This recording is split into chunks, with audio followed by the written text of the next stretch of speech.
या यूट्यूब चॅनलवर आपल्या सगळ्यांचं स्वागत आहे. ॲडव्हान्स कॉम्प्युटर नेटवर्क या सिरीजच्या आजच्या दुसऱ्या भागामध्ये आज आपण पाहणार आहोत IPv4 ॲड्रेसेस.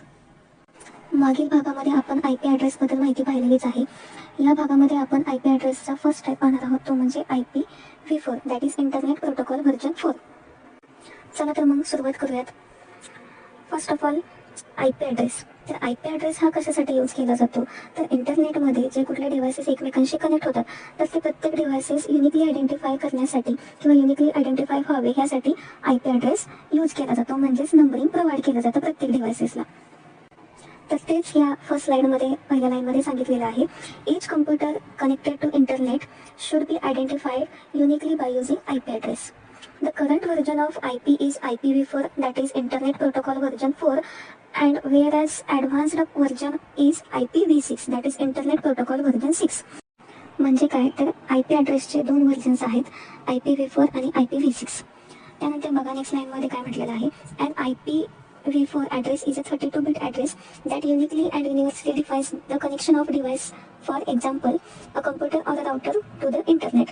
म्हणजे काय IPv4 हा जो ॲड्रेस आहे तो किती बिटमध्ये लिहिला जातो, तर 32 बिटमध्ये लिहिला जातो आणि तो ॲड्रेस हा युनिव्हर्सली कसा असतो तर युनिक असतो. त्यानंतर नेक्स्ट स्लाइडमध्ये बघा काय सांगितलेलं आहे. Two devices in the internet can never have the same address at the same time. म्हणजेच काय दोन डिव्हायसेस जर एकमेकांशी कनेक्ट झाले असतील इंटरनेटमध्ये तर त्या दोघांचे जे ॲड्रेस आहेत ते ॲट अ टाइम सेम असू शकत नाहीत. म्हणजेच काय तर दोन्ही डिव्हायसेसचे ॲड्रेसेस एकच असले पाहिजेत, वेगवेगळे असले पाहिजेत.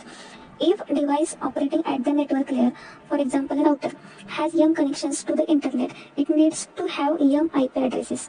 म्हणजे काय तर सपोज एक राउटर आहे आणि त्या राउटरला जर यम नंबर ऑफ कनेक्शन्स असतील तर त्याच्याकडे IP ॲड्रेस किती असणं गरजेचं आहे, तर यमच असणं गरजेचं आहे. म्हणजे काय फॉर एक्झाम्पल राउटरला जर 10 डिव्हायसेस कनेक्ट असतील तर राउटरकडे येणारे जे IP ॲड्रेसेस आहेत ते किती असले पाहिजेत, 10 असले पाहिजेत. म्हणजे 10 ॲड्रेस हे कसे असले पाहिजेत, वेगवेगळे असले पाहिजेत. द IPv4 addresses are unique and universal. IP address हा एक युनिक आणि युनिव्हर्सल ॲड्रेस असतो. त्यानंतर नेक्स्ट स्लाइडमध्ये काय सांगितलेलं आहे बघा. IPv4 has an address space is the total number of addresses used by the protocol. म्हणजे काय तर IPv4 मध्ये आपल्याला किती ॲड्रेस स्पेस मिळतो आणि त्या ॲड्रेस स्पेसमध्ये आपण किती नंबर ऑफ डिव्हायसेस कनेक्ट करू शकतो. If a protocol uses n bits to define an address, the address space is 2n. म्हणजे काय जर आपल्याकडे n नंबर ऑफ बिट्स असतील तर आपल्याला ॲड्रेस स्पेस किती मिळणार आहे तर 2n. आता IPv4 हा जो आहे तो किती बिटचा आहे, 32 बिटचा आहे. म्हणजे आपल्याकडे किती बिट आहेत, 32 बिट आहेत.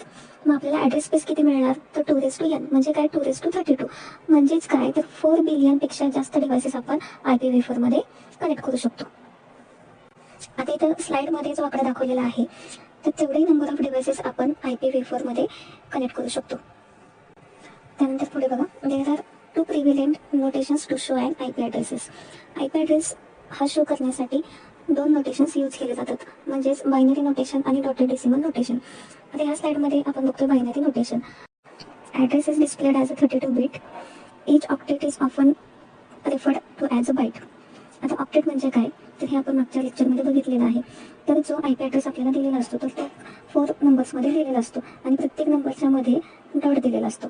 तर डॉटच्या अगोदर किंवा डॉटच्या नंतर जो नंबर लिहिलेला असतो त्या नंबरला म्हटलं जातं ऑक्टेट आणि त्याच ऑक्टेटला बायनरी नोटेशनमध्ये म्हटलेलं आहे bytes. IPv4 address refer to as a 32 bit address. आता इथं जर एक्झाम्पल दिलेलं आहे त्या एक्झाम्पलमध्ये पहिला जो नंबर लिहिलेला आहे म्हणजेच 117.149.29.2 हा कसला नंबर आहे तर डेसिमल नंबर आहे आणि ह्या डेसिमल नंबरचंच कशामध्ये कन्वर्जन केलेलं आहे तर बायनरीमध्ये कन्वर्जन केलेलं आहे. तर बायनरीमध्ये जो नंबर प्रत्येक नंबर जो मांडलेला आहे तो किती बिटमध्ये मांडलेला आहे, 8 बिटमध्ये मांडलेला आहे. म्हणजे 117 हा बायनरीमध्ये 8 बिटमध्ये मांडलेला आहे, 149 हा सुद्धा 8 बिटमध्ये मांडलेला आहे, 29 हा सुद्धा 8 बिटमध्ये आहे आणि 2 हा सुद्धा 8 बिटमध्ये आहे. म्हणजे टोटल बिट जर बघितले तर टोटल बिट किती होतात तर 32 बिट होतात. In this way, we can write the binary notations in IPv4 address. त्यानंतर नेक्स्ट आपण बघणार आहोत ते म्हणजे डॉटेड डेसिमल नोटेशन. आता डॉटेड डेसिमल नोटेशन म्हणजे काय की IPv4 ॲड्रेस हा कशामध्ये लिहायचा आपल्याला डेसिमलमध्ये लिहायचा आहे. It is more compact and easier to read. हा डेसिमल नंबर कॉम्पॅक्ट असतो आणि आपण इझिली त्याला रीड करू शकतो. Written in decimal forms with the decimal points that means dot separating by the bites.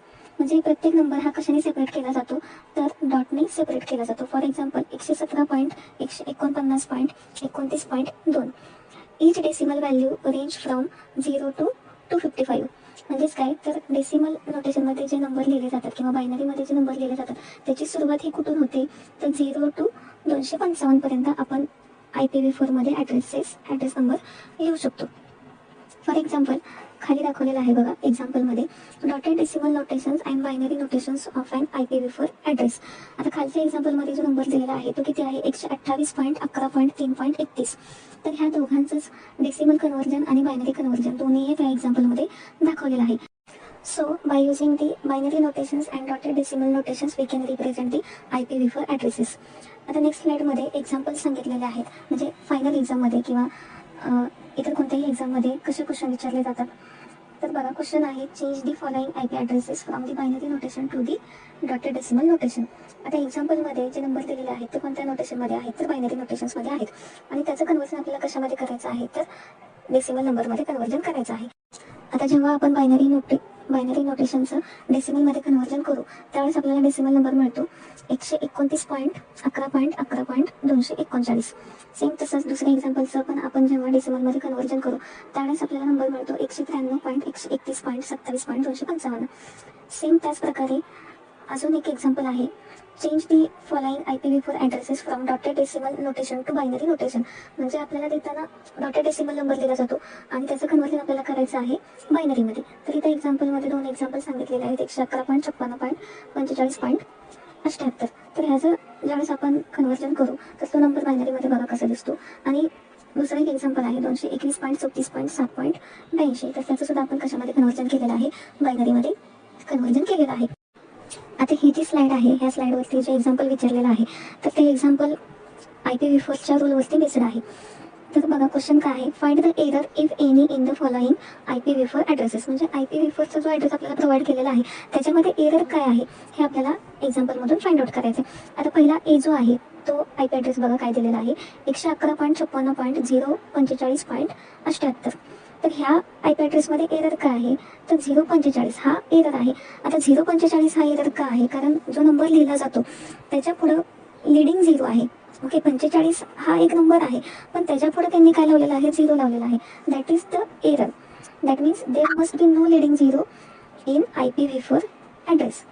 त्यानंतर सेकंड जो ॲड्रेस दिलेला आहे तो ॲड्रेस काय आहे 221.34.7.8.20. म्हणजे किती नंबर झाले तर 5 नंबर झाले आणि IPv4च्या रूलनुसार आपल्याला IPv4च्या ॲड्रेसमध्ये किती नंबर असणं अपेक्षित आहे तर 4च नंबर असणं अपेक्षित आहे. तर 5वा जो नंबर आहे that is the error in this address. त्यानंतर थर्ड ॲड्रेस जो दिलेला आहे तो बघा 75.45.301.14. आता ह्याच्यामध्ये एरर काय आहे तर 301 हा जो नंबर आहे दॅट इज द एरर. कारण रूलनुसार 255पेक्षा मोठा नंबर आपण लिहू शकत नाही. तर ह्या ॲड्रेसमध्ये 255पेक्षा मोठा नंबर आहे म्हणजे 301 हा नंबर त्याच्यामध्ये प्रेझेंट आहे. आणि चौथा जो ॲड्रेस दिलेला आहे त्याच्यामध्ये जर बघितलं तर बायनरी आणि डेसिमल ह्या दोघांचं कॉम्बिनेशन आहे. तर असं कॉम्बिनेशन आपण IPv4च्या ॲड्रेसमध्ये यूज करू शकत नाही. तर this is the question about the rules of IPv4 addresses. So this is the small information about the IPv4 address. ह्यानंतरच्या पुढच्या व्हिडिओमध्ये आपण क्लासफुल ॲड्रेसिंग बघणार आहोत. तर व्हिडिओ आवडला असेल तर व्हिडिओला लाईक करा, शेअर करा आणि सबस्क्राईब करा. Thank you for watching.